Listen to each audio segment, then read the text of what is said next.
Shalom, apa kabar semuanya? Saya berharap saudara semua dalam keadaan yang baik, dalam keadaan sehat. Kali ini saya akan menyampaikan topik yang sangat penting berkaitan dengan nama Allah. Inilah pembahasan atau pembelajaran tentang nama Allah. Nah, saudara-saudara, bahwa nama-nama Allah itu tidak diberikan oleh manusia, karena manusia tidak mengenal Allah.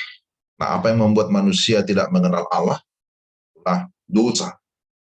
Maka Allah sendirilah yang telah rela menyatakan diri kepada manusia supaya mereka mengenal Allah. Hanya oleh karena Allah telah mengungkapkan dirinya sendiri atau telah menyatakan dirinya sendiri dalam namanya, disebut dengan istilah Latin nomen editum, maka kita dapat menyebut dia dengan nama dari berbagai bentuk yang disebut dengan istilah nomina indita. Dengan demikian berarti bahwa nama-nama Allah tersebut merupakan manifestasi dari Allah sendiri. Baik itu sebagai penyataan akan sifat-sifat Allah atau hubungannya dengan manusia. Jadi, saudara-saudara, jikalau kita mempelajari Alkitab sungguh-sungguh, maka Alkitab mencatat sejumlah nama-nama Allah. Ada ayat-ayat yang sangat penting berkaitan dengan nama-nama Allah. Maka seperti di dalam Keluaran 20 ayat 7 dikatakan, jangan menyebut nama Tuhan Allah dengan sembarangan. Betapa mulia namamu di seluruh bumi. Mazmur 8 ayat 2. Seperti namamu ya Allah, demikianlah kemasyuranmu. Mazmur 48 ayat 11. Namanya masyur di Israel. Mazmur 76 ayat 2. Nama Tuhan adalah menara yang kuat. Kesanalah orang benar berlari dan ia menjadi selamat. Amsal 18 ayat 10. Nah, dalam ayat-ayat yang tadi saya bacakan, nama itu berdiri sebagai manifestasi Allah dalam hubungannya dengan umatnya. Jadi ini beberapa ayat penting yang menunjukkan bahwa Allah itu memang punya nama, dan nanti kita akan lihat lebih lanjut seperti apa Allah memperkenalkan dirinya melalui namanya. Jadi cara Allah memberikan nama atau sebutannya adalah dengan cara dia merendahkan dirinya. Menemui manusia dengan memakai bahasa manusia yang disebut dengan istilah antropomorfis. Jadi bersifat antropomorfis. Jadi Tuhan memakai bahasa manusia supaya manusia bisa mengerti, supaya bisa dipahami oleh manusia. Oleh karena itu nama-nama yang diberikan kepada manusia bukanlah suatu pernyataan lengkap atau pernyataan yang sempurna yang daripadanya kita mengetahui semua tentang Allah. Jadi apa yang bisa kita pahami di sini? Memang kita akan tahu ada banyak nama-nama Allah yang disebutkan di dalam Alkitab. Tapi semua nama-nama itu artinya tidak akan cukup menjelaskan kepada kita siapa Allah secara komplit, secara lengkap. Nama-nama Allah yang dikenal manusia ada dalam banyak kata, banyak ungkapan. Karena pribadi Allah tidak mungkin bisa diungkapkan dengan satu nama atau ungkapan saja. Maka salah satu teolog bernama Bavinck atau Herman Bavinck membedakan nama-nama Allah dengan sebutan pertama disebut nomina propria, yang bisa diartikan nama diri, seperti Allah, Tuhan. Lalu yang kedua ada nomina essentialia, nama-nama esensial, atau nama-nama yang dihubungkan dengan sifat Allah. Misalnya Allah yang Maha Kudus, Maha Kuasa, Maha Hadir, dan lain-lain. Dan juga yang ketiga ada nomina personalia, yaitu nama-nama pribadi, seperti Bapa, Anak, dan Roh Kudus. Jadi, saudara, berikutnya kita akan melihat baik di dalam perjanjian lama maupun di dalam perjanjian baru, bagaimana Allah memperkenalkan dirinya, bagaimana Allah menyatakan dirinya melalui nama-namanya. Kita lihat pertama di dalam perjanjian lama. Nama-nama di dalam perjanjian lama. Pertama disebut YHWH, yang sering dibaca sebagai Yahweh atau Yehova. Nah, saudara, ini adalah nama yang disampaikan, yang dinyatakan kepada Musa. Jadi Musa adalah manusia pertama yang dikaruniai hak istimewa untuk mengenal nama pribadi Allah. Jadi Yahweh ya, atau Yehova disebut sebagai nama pribadi Allah. Sebelumnya, nama Allah dikenal dengan sebutan Allah Abraham, Ishak, dan Yakub, dan lain-lain. Tapi kepada Musa, Tuhan menyatakan dirinya secara khusus dengan nama Yahweh. Itu bisa kita baca di dalam Keluaran pasal 3 ayat yang ke-15. Kita baca dulu Keluaran pasal 3 ayat yang ke-15. Demikian firman Tuhan. Selanjutnya berfirmanlah Allah kepada Musa, "Beginilah kau katakan kepada orang Israel, Tuhan Allah nenek moyangmu, Allah Abraham, Allah Ishak, dan Allah Yakub." Nah, perhatikan di sini masih Tuhan menyatakan dirinya sebagai Allah Abraham, Allah Ishak, dan Allah Yakub. Kemudian disambung di sini, telah mengutus aku kepadamu. Itulah namaku untuk selama-lamanya, dan itulah sebutanku turun-temurun. Ya, sebutan yang mana maksudnya? Dalam ayat 14 ya, firman Allah kepada Musa, "Aku adalah aku." Lagi firmannya, "Inilah kau katakan kepada orang Israel itu, akulah aku, telah mengutus aku kepadamu." Jadi perhatikan Keluaran pasal 3 ayat 14 dan juga ayat yang ke-15. Nah, dalam bahasa Ibrani disebutkan Ehyeh Asher Ehyeh. Aku akan ada yang aku ada, atau bisa diartikan aku akan menjadi yang ada akan menjadi.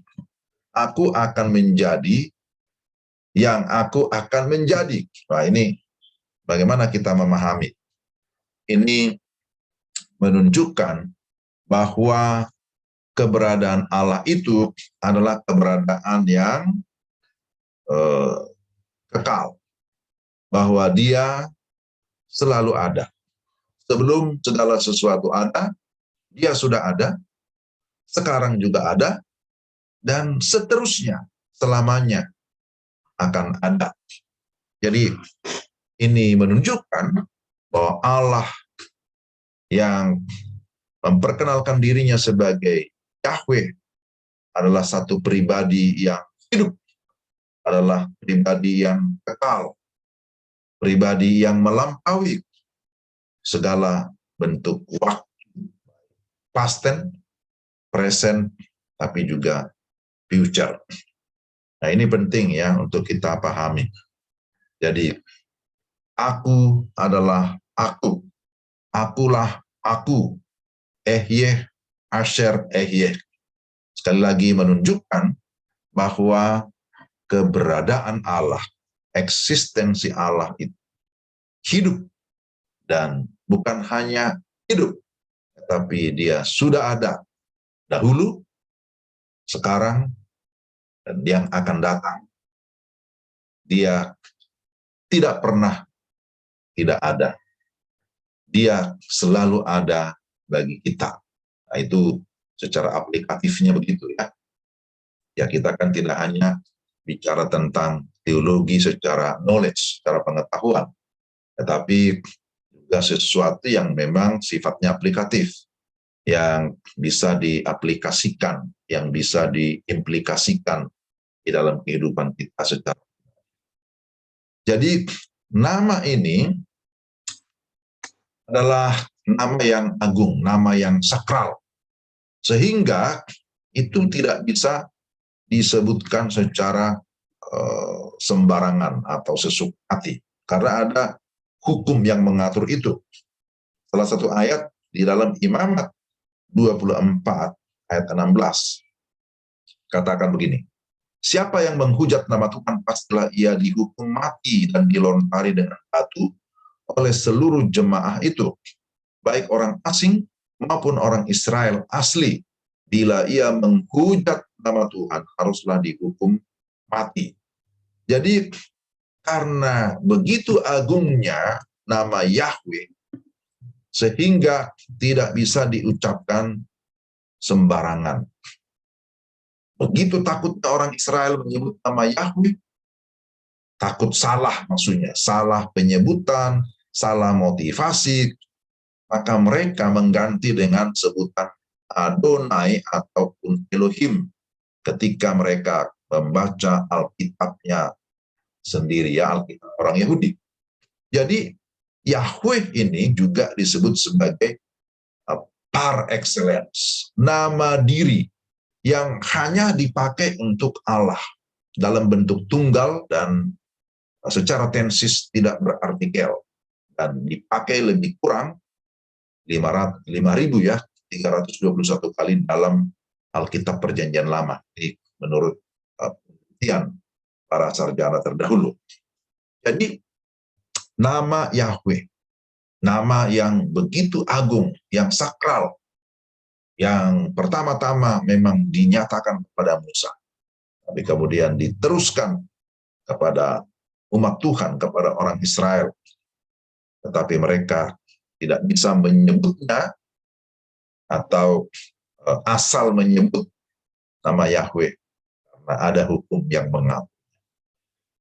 Jadi kita bisa memahami secara teologis apa pengertian daripada Yahweh. Menunjukkan pertama Allah itu ada. Ya, saya sudah singgung tadi ya bahwa Allah kita itu bukan hanya memiliki keberadaan atau eksistensi, tetapi dia memiliki ya esensi bahwa dia adalah Allah yang hidup, bahwa dia ada. Ada beberapa ayat di sini ya, saya baca satu saja dari Yeremia pasal yang kedua ayat yang ke-11. Ya. Jadi dikatakan begini, pernahkah suatu bangsa menukarkan Allahnya, meskipun itu sebenarnya bukan Allah, tetapi umatku menukarkan kemuliaannya dengan apa yang tidak berguna. Jadi Allah menyatakan bahwa dia ada dan tidak bisa ditukarkan dengan Allah lain atau ilah lain atau berhala-berhala yang lain. Bahwa Allah itu untuk kita, dia hadir, dia menyatakan dirinya untuk kita, untuk manusia. Keluaran pasal 3 ayatnya yang ke-12 ya. Lalu firman-Nya, bukankah aku akan menyertai engkau? Inilah tanda bagimu bahwa aku yang mengutus engkau. Apabila engkau telah membawa bangsa itu keluar dari Mesir, maka kamu akan beribadah kepada Allah di gunung ini. Jadi Allah itu ada, Allah itu hidup, dan Allah itu untuk kita. Dia datang menyatakan dirinya untuk kita. Kita itu siapa? Ya, berbicara tentang umat Tuhan. Kalau dalam konteks Keluaran itu adalah bangsa Israel yang keluar dari Mesir, sementara mereka dalam perjalanan, maka Tuhan menuntun mereka, Tuhan menyertai mereka, dan implikasinya bahwa mereka harus menyembah atau beribadah kepada Allah yang sudah menuntun. Lalu arti teologis yang lainnya, yang ketiga, bahwa Allah itu tidak berubah. Yesaya 43 sebagai contoh ya, Yesaya 43 ayatnya yang ke-10 sampai dengan ayat 11. Kamu ini adalah saksi-saksiku, demikianlah firman Tuhan, dan hambaku yang telah kupilih, supaya kamu tahu dan percaya kepadaku, dan mengerti bahwa aku tetap Dia.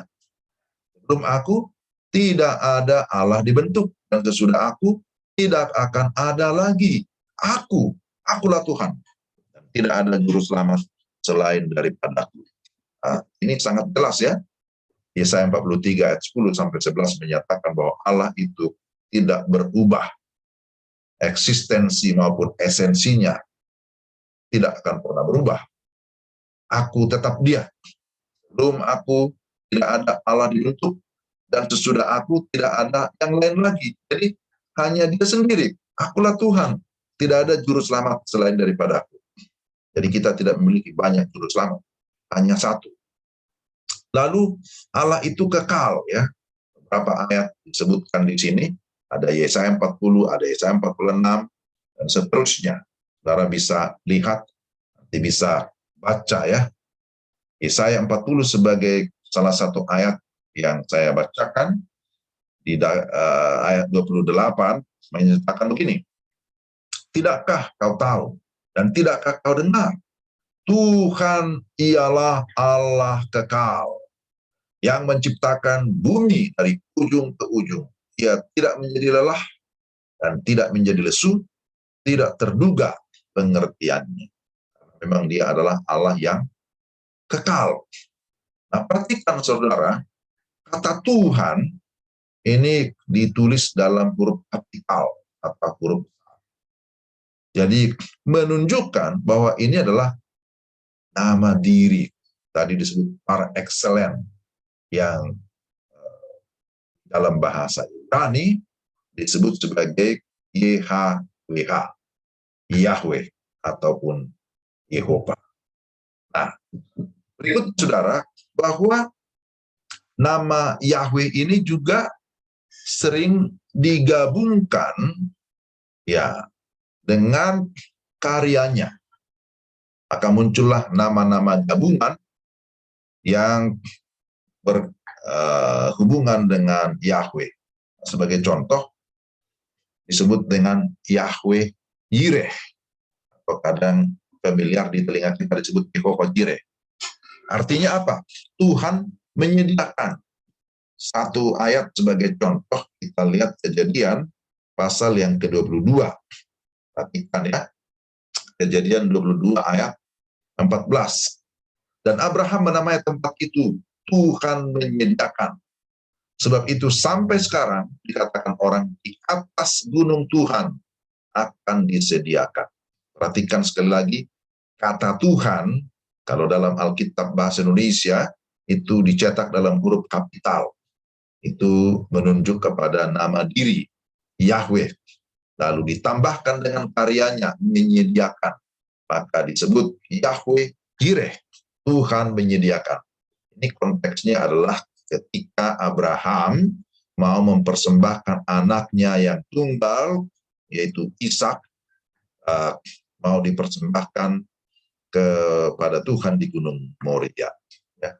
Tetapi kemudian ternyata Tuhan menyediakan domba yang akan disembelih sebagai pengganti daripada Ishak anak. Lalu ada yang lain, Yahweh atau Yehova Nisi. Artinya Tuhan adalah panji-panjiku. Keluaran pasal 17 ayat 15. Bisa lihat ya di Alkitab masing-masing. Keluaran pasal 17 ayat 15. Lalu Musa mendirikan sebuah mezbah dan menamainya Tuhanlah panji-panjiku. Ya, kita lihat sampai ayat 16, ia berkata, tangan di atas panji-panji Tuhan. Tuhan berperang melawan Amalek turun-temurun. Nah, ini konteksnya bicara tentang kemenangan orang Israel melawan orang Amalek. Kenapa mereka mengalami kemenangan? Apakah mereka terlalu kuat? Atau mereka punya senjata peperangan yang canggih, lengkap? Ternyata tidak ya. Tetapi karena Tuhanlah panji-panjiku, kata Musa. Tuhanlah yang memberikan pertolongan sehingga mereka bisa mengalami kemenangan atas musuh. Lalu ada Yahweh atau Yehova Salom. Artinya Tuhan itu damai sejahtera. Salah satu ayat kita bisa lihat di dalam Hakim-Hakim pasal yang ke-6 ayat yang ke-24. Kita lihat di sana. Dikatakan seperti ini. Lalu Gideon mendirikan mezbah di sana bagi Tuhan dan menamainya Tuhan itu keselamatan. Mezbah itu masih ada sampai sekarang di Ofra, kota orang Abiezer. Jadi bicara tentang Tuhan itu damai sejahtera. Tuhan itu adalah keselamatan. Yahweh Salom. Lalu ada Yahweh Sebaot. Artinya Tuhan semesta alam.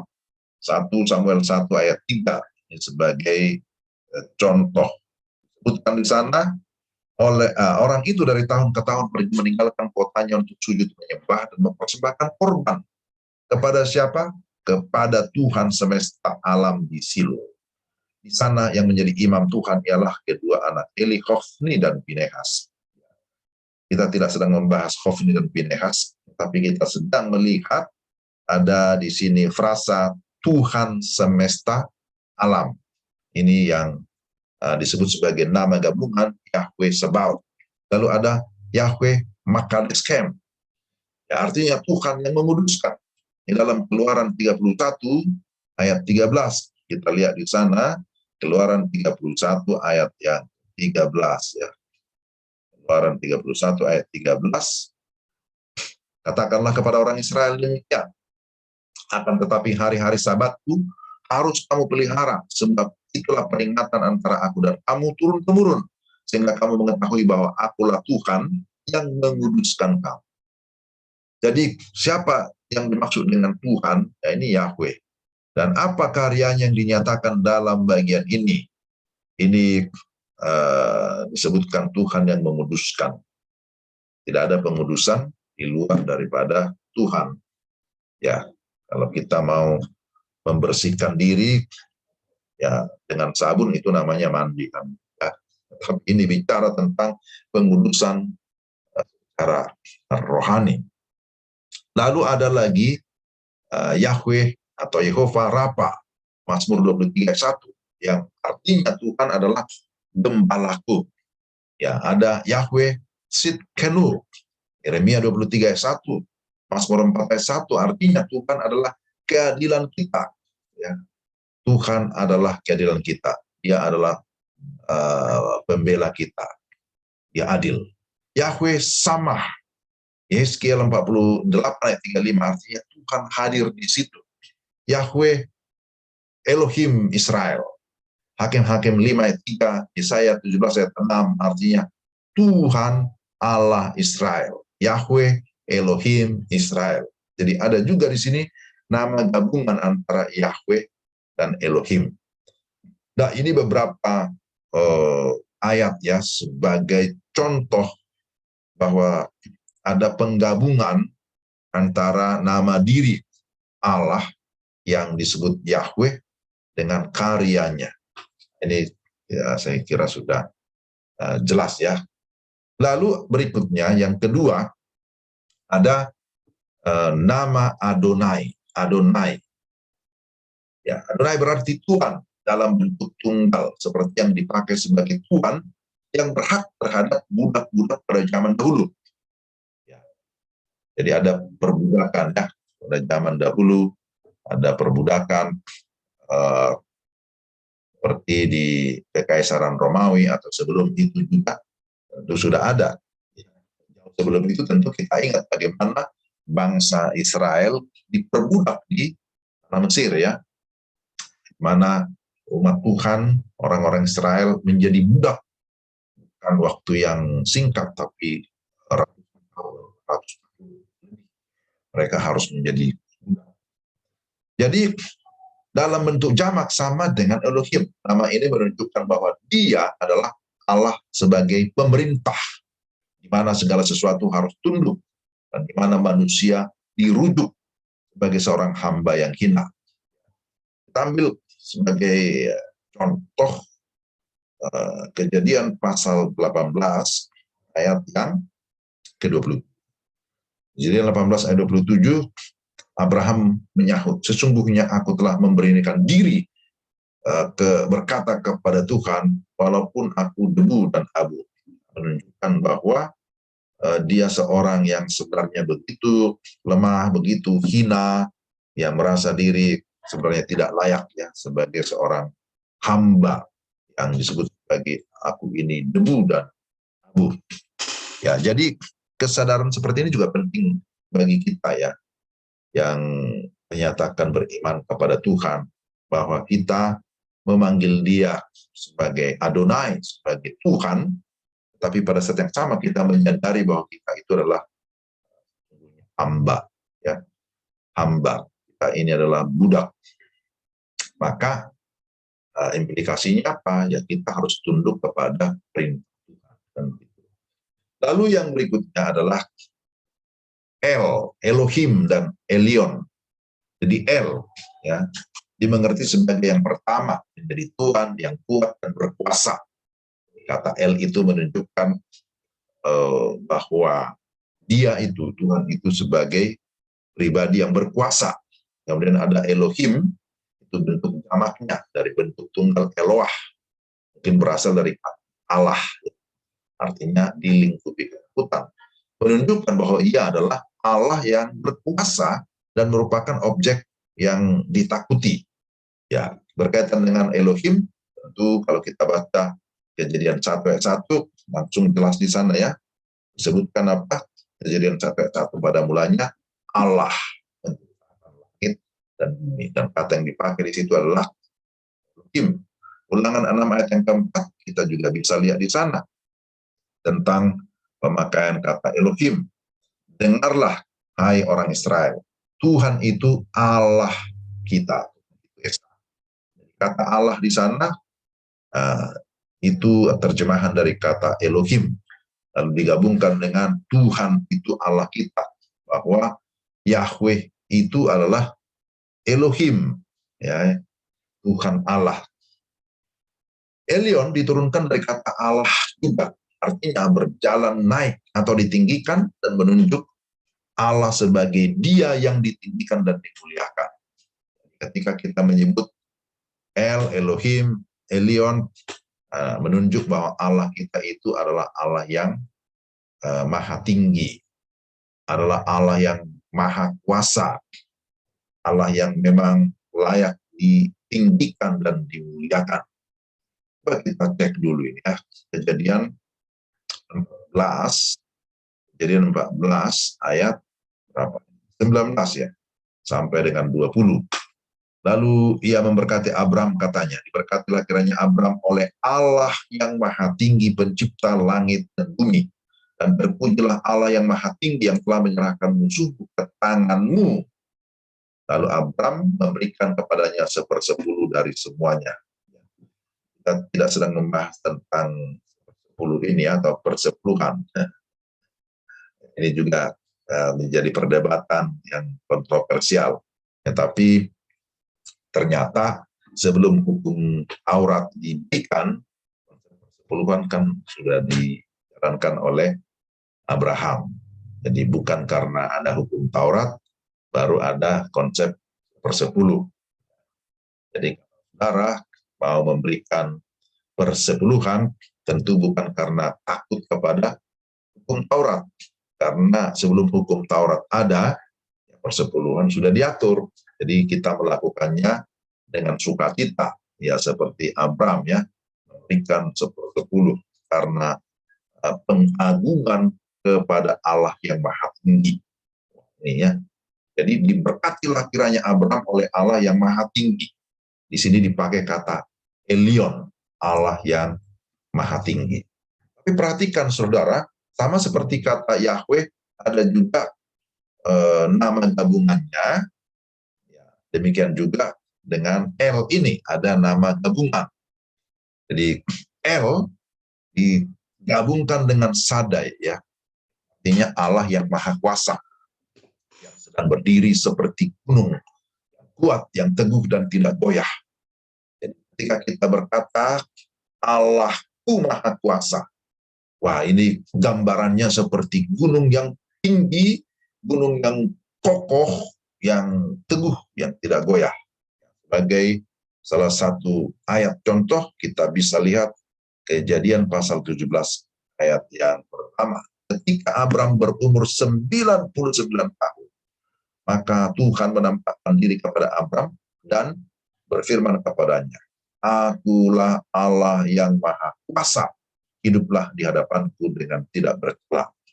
Jadi Allah menyatakan dirinya sebagai pribadi yang maha kuasa. El Shaddai, itu ada lagunya, ya. El Shaddai, El Shaddai, Allah maha kuasa, Dia besar. Nah, ini lanjutkan sendiri. Jadi El Shaddai menunjukkan bahwa Dia adalah Allah yang maha kuasa. Maka ketika kita menyebutkan El Shaddai, atau menyanyikan lagu tentang El Shaddai, di sana ada satu keyakinan yang teguh bahwa Dia adalah Tuhan yang berkuasa, maha kuasa. Lalu ada penggabungan El dengan Elyon. El Elyon yang berarti Allah yang maha tinggi. Ya, Dia memiliki kedaulatan yang tertinggi. Kejadian 14 ayatnya yang ke-19 sebagai contoh. Ya, lalu Ia memberkati Abram, katanya diberkatilah kiranya Abram oleh Allah yang maha tinggi, pencipta langit. El Elyon. El Olam, artinya Allah yang kekal, Allah yang tidak berubah. Sebagai contoh ayat, kita lihat ini satu-satu ayat saja, ya. Ini terlalu banyak ayatnya, saudara bisa melihat lagi kesempatan untuk membaca ayat-ayat ini. Bisa diputar ulang, ya. Kejadian pasal 21 ayat 33. Katakan, lalu Abram menanam sebatang pohon tamariska di Berseba dan memanggil di sana nama Tuhan, Allah yang kekal. Jadi Abram memanggil nama Tuhan, Allah yang kekal. Ini disebut dengan El Olam, Allah yang kekal, yang tidak pernah berubah, tidak berubah kesetiaannya, tidak berubah perjanjiannya, ya, tidak berubah sifatnya. El Roy, ya, Allah yang melihat. Contohnya Kejadian pasal 16 ayat yang ke-13. 16 ayat 13. Kemudian Hagar menamakan Kemudian Hagar menamakan Tuhan yang telah berfirman kepadanya itu dengan sebutan Engkaulah El Roy. Sebab katanya, bukankah di sini kulihat Dia yang telah melihat aku? Jadi artinya Allah yang melihat, itulah El Roy. Ini beberapa nama gabungan yang dihubungkan dengan kata El. Jadi kita melihat dalam perjanjian lama, secara garis besar ada YHWH atau Yahweh, ada Adonai, lalu ada El ataupun Elohim atau Elyon. Nah, sekarang kita mau melihat di dalam perjanjian baru, nama-nama Allah dalam perjanjian baru. Pertama disebut dengan Theos. Ya, perjanjian baru ditulis dalam bahasa apa? Bahasa Yunani. Ya, Theos itu bahasa Yunani, ya. Dari kata inilah muncul teologi, ya. Theos dan logos. Kalau perjanjian lama itu ditulis dalam bahasa Ibrani. Jadi Theos itu adalah bentuk yang setara dengan Elohim di dalam perjanjian lama. Tadi kita sudah singgung tentang nama Elohim. Dan padanannya di dalam perjanjian baru itu adalah Theos. Dipakai juga untuk ya Allah orang kafir. Kata Theos ini juga dipakai oleh orang-orang di luar kekristenan. Dan dalam pemakaian perjanjian baru, Theos memiliki arti, tentu ini maksudnya dalam konteks kita yang percaya kepada Alkitab, maka Theos ini menunjuk pertama, ia satu-satunya Allah yang benar dan esa. Sebagai contoh, Matius 23 ayat yang ke-9, firman Tuhan ini. Dan janganlah kamu menyebut siapapun Bapa di bumi ini, karena hanya satu Bapamu, yaitu Dia yang di surga. Jadi hanya satunya. Kemudian ada ayat lain kita bisa lihat dalam Roma pasal 3, ayatnya yang ke-30. Artinya, kalau ada satu Allah yang akan membenarkan baik orang-orang bersunat karena iman, maka orang-orang tak bersunat juga karena apa? Karena iman, ya. Jadi kita lihat di sini penekanannya ada satu Allah. Masih belum lengkap, masih kurang, kita bisa baca lagi 1 Korintus pasal 8 ayatnya yang 4, ya. Sebutkan tentang hal makan daging, persembahan berhala. Kita tahu tidak ada berhala di dunia, dan tidak ada Allah lain daripada Allah yang Esa. Di Allah yang Esa. Diperjelas lagi di dalam ayat 6, 1 Korintus 8. Namun bagi kita hanya ada satu Allah saja, yaitu Bapa yang daripadanya berasal segala sesuatu, dan yang untuk kita hidup.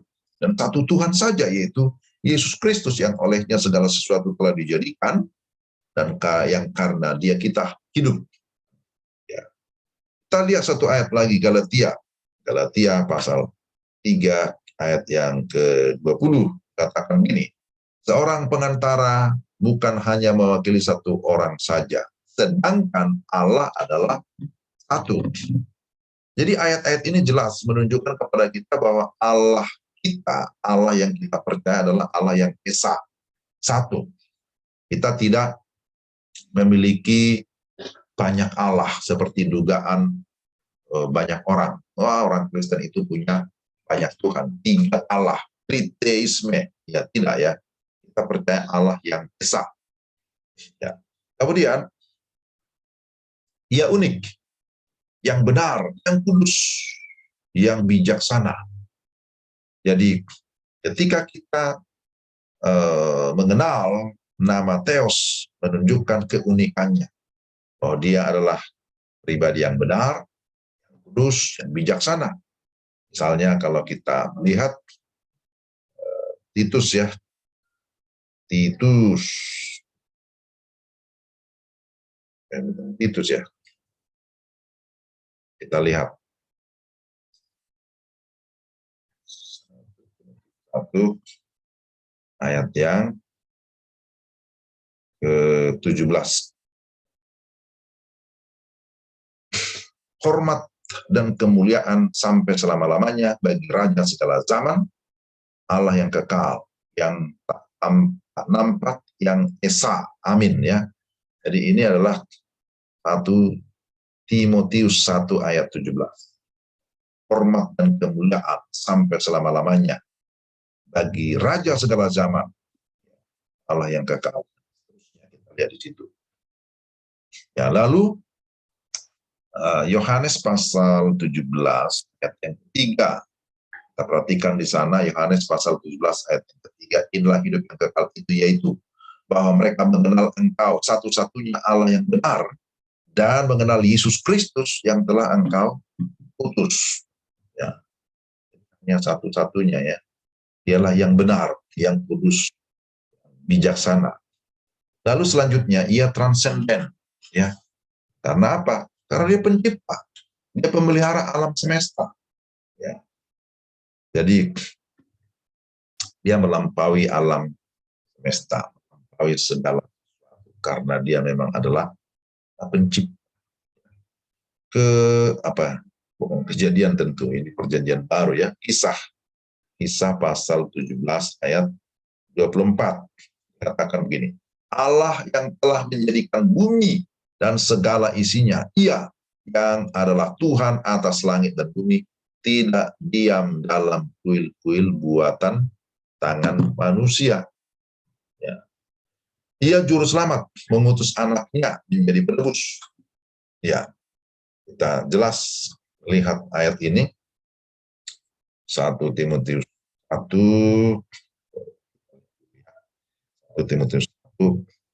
ayat 1. Dari Paulus Rasul, Kristus Yesus menurut perintah Allah, juru selamat kita, dan Kristus Yesus dasar pengharapan kita. Dan ayat-ayat yang lain di sini cukup banyak. Juga ada ayat yang seringkali kita dengarkan, 3 ayat 16. Besar kasih Allah akan dunia ini, sehingga Ia telah mengerahkan anak-Nya yang tunggal, supaya setiap orang percaya kepadanya tidak binasa, melainkan beroleh hidup yang kekal. Jadi Ia adalah juru selamat, mengutus anak. Lalu ada nama yang berikutnya, Kurios atau Kyrios, nama eksplisit Allah, ya, seperti YHWH atau Yahweh dalam perjanjian lama, yang berarti dia adalah Alfa dan Omega. Dia adalah yang awal dan yang akhir.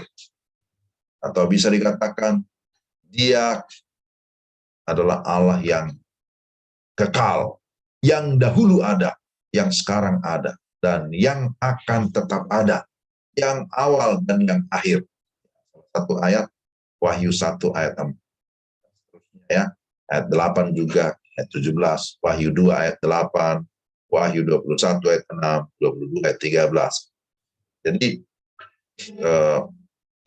arti kata ini atau arti kata Kurios atau Kyrios itu menekankan supremasi atau otoritasnya sebagai Tuhan, sebagai Bapa, sebagai pemilik, sebagai penguasa, dan juga digambarkan sebagai suami.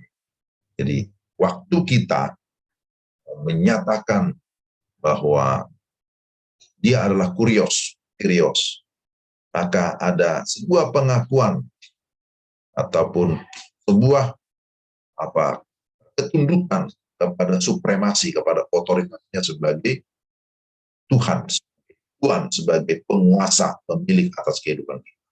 Jadi berhubungan dengan Allah, maka arti kata ini adalah menyatakan kuasanya dalam sejarah, dalam alam semesta, dalam kekalikannya, ya, dalam penciptaan. Kristus disebut sebagai Kurios, sama dengan Tuhan. Dia juga disebut Rabi atau Tuhan. Matius 8 ayat yang ke-6. Apa itu bunyi pada Matius 8 ayat yang ke-6, kita bisa lihat di sana. Matius 8 ayat yang ke-6, Tuhan, hambaku terbaring di rumah karena sakit lumpuh, dan ia sangat kepadanya, aku akan datang menyembuhkannya.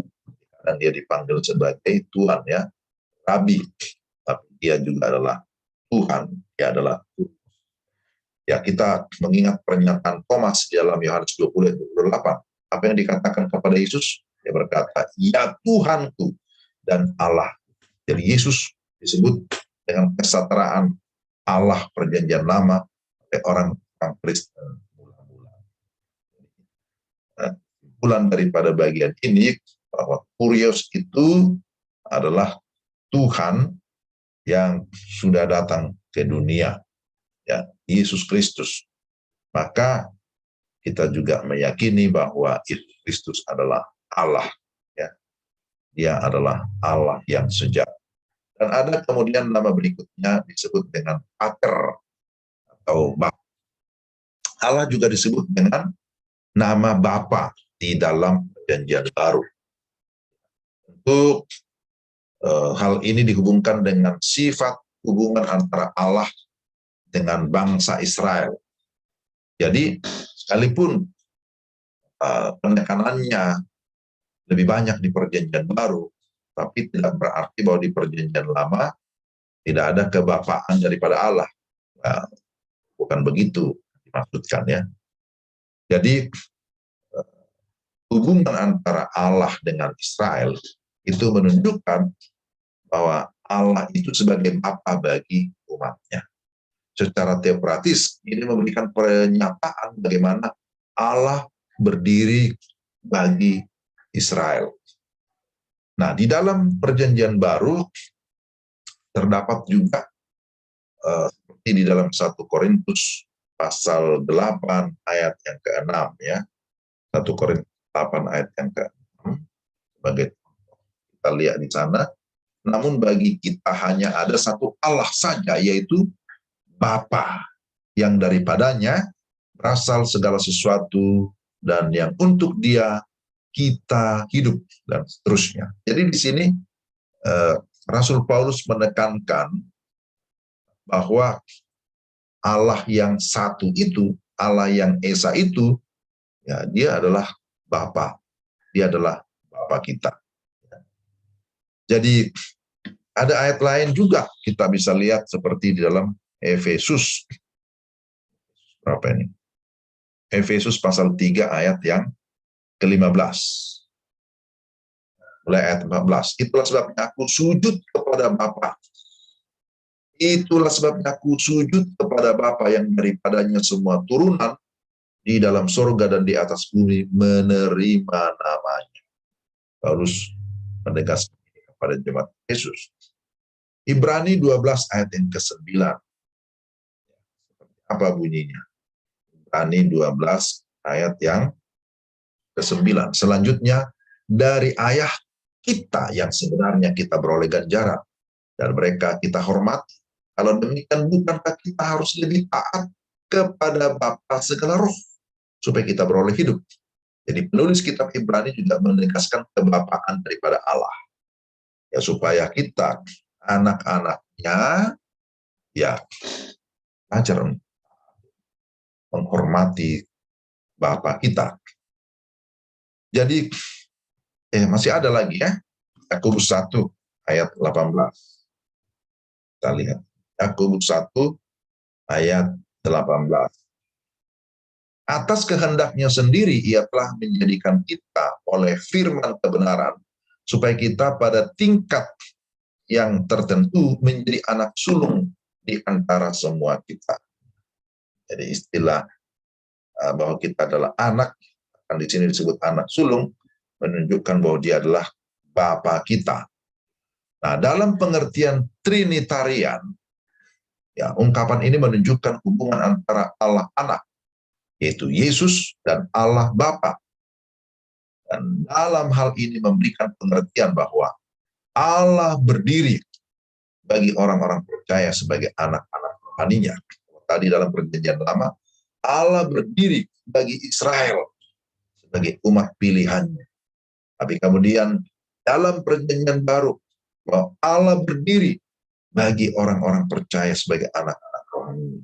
Nah, saudara dan saya, kita semua yang sudah percaya kepada Allah yang kita kenal melalui Yesus Kristus, ya, maka kita sudah diangkat di anak-anak Allah secara rohani. Kita mengingat Yohanes 1 ayat 12. Ya, seperti apa bunyi Yohanes 1 ayat 12? Yohanes 1 ayat 12 menyatakan bahwa tetapi semua orang yang menerimanya diberinya kuasa supaya menjadi anak-anak Allah. Yaitu siapa? Mereka yang percaya dalam namanya. Nama siapa? Nama Yesus Kristus. Sebagai penyataan Allah yang bersifat pribadi. Jadi kita sudah melihat bahwa baik di dalam perjanjian lama maupun di dalam perjanjian baru, Allah menyatakan dirinya atau memperkenalkan dirinya melalui nama-namanya. Dalam perjanjian lama ada Yahweh, dan ada nama-nama gabungan digabungkan dengan karyanya. Kemudian ada Adonai, ada Elohim, ada Elion. Itu juga ada nama-nama gabungan yang dihubungkan dengan El. Dalam perjanjian baru ada Theos, padanan dari kata Elohim di dalam perjanjian lama, kurios atau kirios, yang juga sejajar dengan Yahweh, tapi kemudian ada pater, menunjukkan kebapaannya, bagaimana hubungan antara Allah dengan orang-orang yang percaya, yang sudah diangkat, diadopsi menjadi anaknya secara rohani. Jadi saudara-saudara yang dikasih Tuhan, kita perlu belajar lebih dalam lagi tentang nama-nama Allah. Ada banyak nama-nama Allah yang dinyatakan melalui dalam Alkitab, kita bisa menemukan itu. Jangan lupa sebagaimana tadi ditegaskan bahwa ada nama yang dihubungkan dengan sifat-sifat Allah, karakter Allah, ada nama diri, nama sebutan, tapi ada nama nama pribadi, ya, nama pribadi, nama personal. Yang kita mengenal Allah Trinitas, Tritunggal. Dia adalah Bapa, Allah Bapa, Allah Anak, dan kita percaya Allah Roh Kudus. Bapa, Anak, dan Roh Kudus adalah tiga pribadi yang esa. Tiga pribadi yang esa, yang tidak bisa dipisahkan, sekalipun kita bisa membedakan. Tiga pribadi itu setara di dalam esensi keilahian, di dalam esensi kealahan. Nah, tentang tunggal kita akan bahas di dalam kesempatan yang sampai di sini pelajaran yang bisa saya sampaikan. Roh Kudus menolong kita, Roh Kudus memimpin kita supaya kita dapat memahami kebenaran firman Tuhan, memahami Alkitab dengan benar.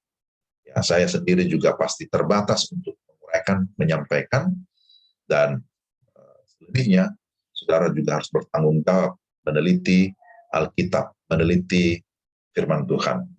Ya, itulah yang bisa saya bagikan. Sekali lagi, Tuhan memberkati saudara sekalian.